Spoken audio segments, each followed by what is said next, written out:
Hello, you're watching World Talks on TVP World. My name is Sascha Fahrbach. Kyiv has denied any involvement after explosives were discovered near a gas pipeline on Serbia's border with Hungary, as Belgrade opens investigation and says there's no evidence linking Ukraine to the case. The timing, just days before Hungary's election, and alongside a visit by U.S. Vice President J.D. Vance, is drawing a wider scrutiny over both security and competing narratives. We're now joined by Yevheniia Kravchuk, Deputy Chair of the Ukrainian Parliamentary Committee on Humanitarian and Information Policy. Good to have you with us. Welcome. Thank you for having me. Now, as I mentioned in the intro, Kyiv has said there's been no involvement. Even the Serbian authorities have said there isn't any tie to Kyiv. So let's just start with that. What is that effect going to be? But Viktor Orbán thinks it's a different reason. So which narrative will win out at the end? Well, I mean, it depends where this narrative is being told. Well, obviously, it will be used during the election campaign. You rightfully mentioned it the last week, the final week before the parliamentary election in Hungary.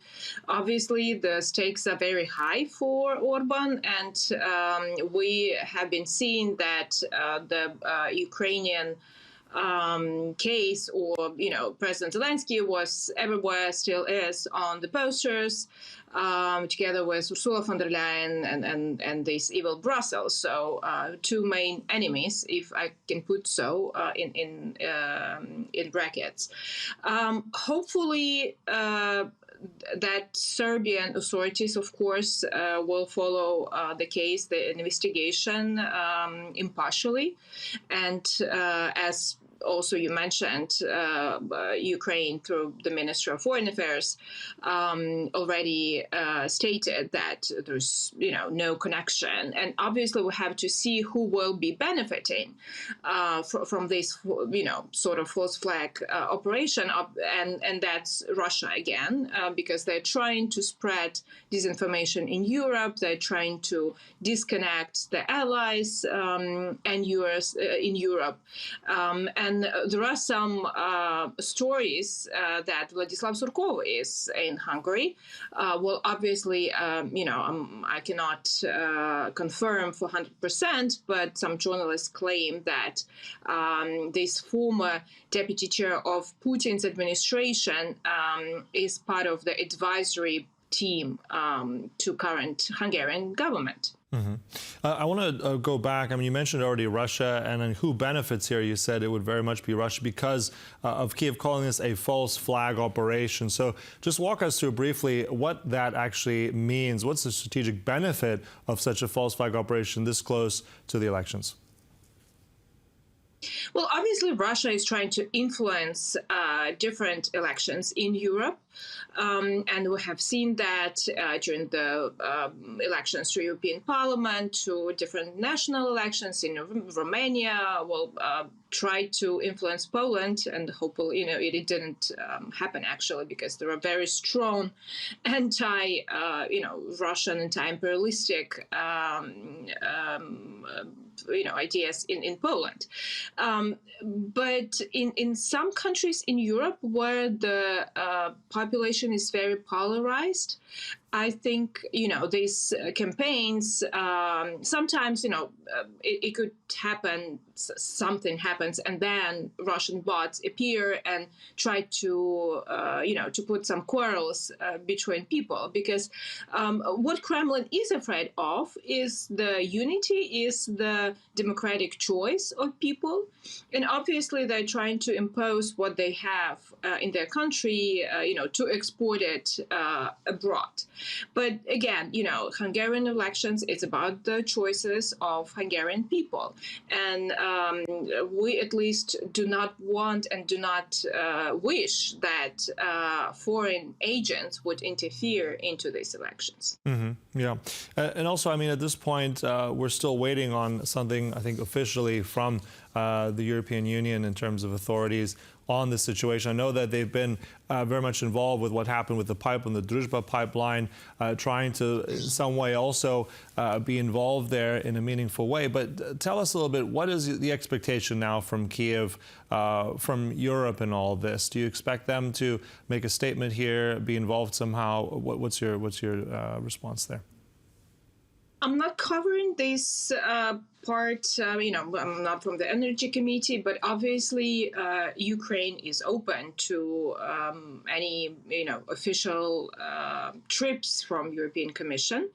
But again, let's not forget that Ukraine is being targeted by Russian drones every night, pretty much. And we had attack just a few days ago on energy infrastructure, even, in Western Ukraine, which is far from the front line. So Russians are still targeting energy infrastructure. Obviously, they will be trying to prevent us prepare to the next heating season. And President Zelenskyy already reminded that Ukraine is open for the ceasefire, at least on the energy infrastructure, and Ukraine will not target, the oil refineries and so on and so forth, the targets on the Russian soil, if Russians will not be targeting the energy objects, the energy infrastructure, together with Druzhba pipeline. Mm-hmm. And also, this comes at a time we see a lot of this disinformation warfare, hybrid warfare, but disinformation. I want to come to that for a moment. What do we have here in terms of what we know, the signals of this being more information warfare or security incident? What, in your mind, if we're looking at this, tells us that this could be one of those, or how do we analyze this in the greater scope of disinformation? Well, obviously, if you see, under social media post, just a narrative that is being carried by, hundreds, dozens of profiles that have, one picture and nothing else, obviously it's the planned operation. And I think that, Digital Service Act doesn't really protect yet the countries inside of European Union, and platforms, big social platforms, should pay more attention to these planned campaigns. And it's not about the freedom of speech. It's when you see a targeted attack, you see the groups that had one name and then, they magically renamed themselves. They were posting about kittens and puppies. And then they're trying to post political content after they have, a lot of real people inside. And we've been influenced by this for many years in Russia, as we banned some of the social media that are Russian origin since 2014. But again, these tools, other platforms are being misused by bad foreign actors to disunite people, to scare them, to give the sense of instability that trust is no longer there. You cannot trust anyone, and just, fight between yourselves. Mm-hmm. And on that element as well, as you said, creating fear, scaring people. Also we look at the rhetoric between, in particular, Viktor Orbán, and also what he's trying to say, what he's been saying about Ukraine, that has been about fear, that has been about disunity.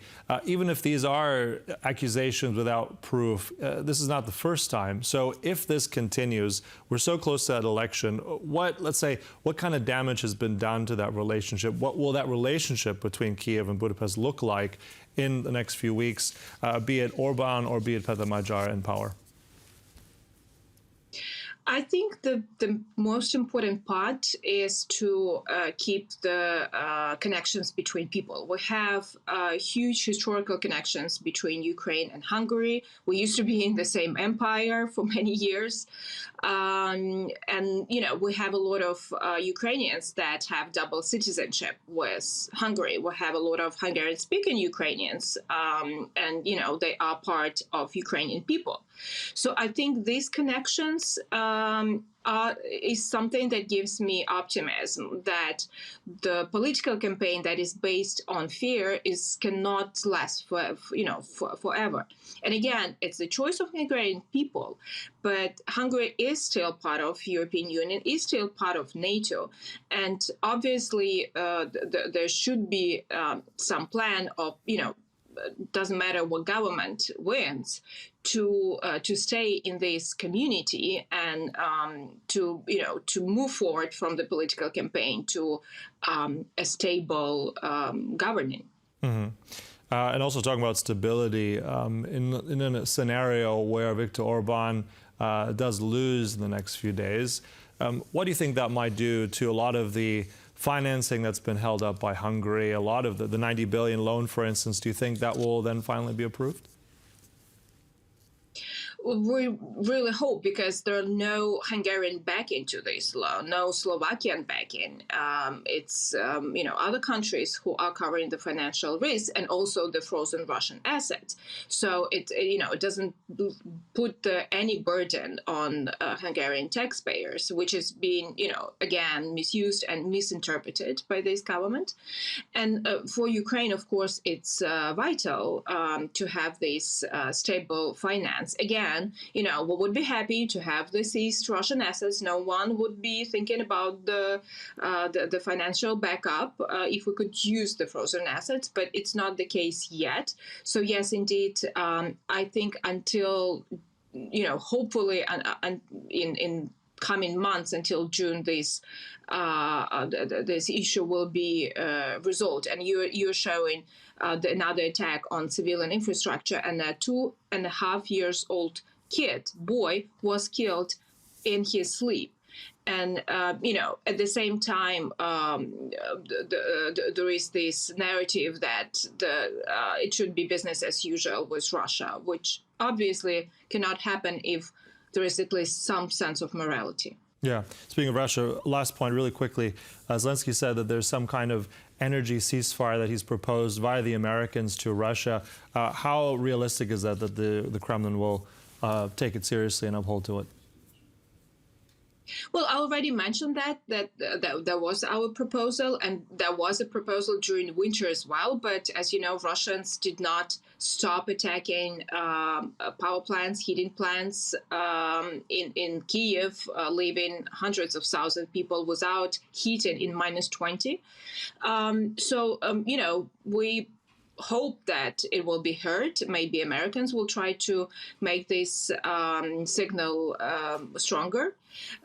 But again, right now, Ukraine is able to hit Russian oil refineries. We have not just deep strikes, we have middle strikes. So it's not something that, we can play this game together.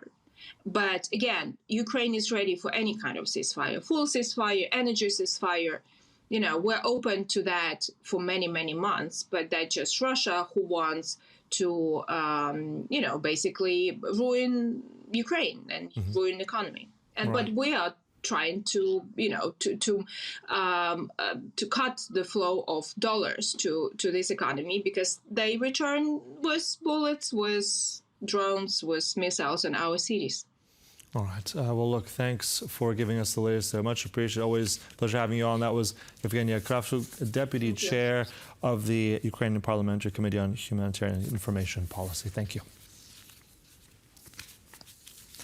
And thank you for watching. That concludes World Talks, but stay right here on TVP World for more. Bye-bye.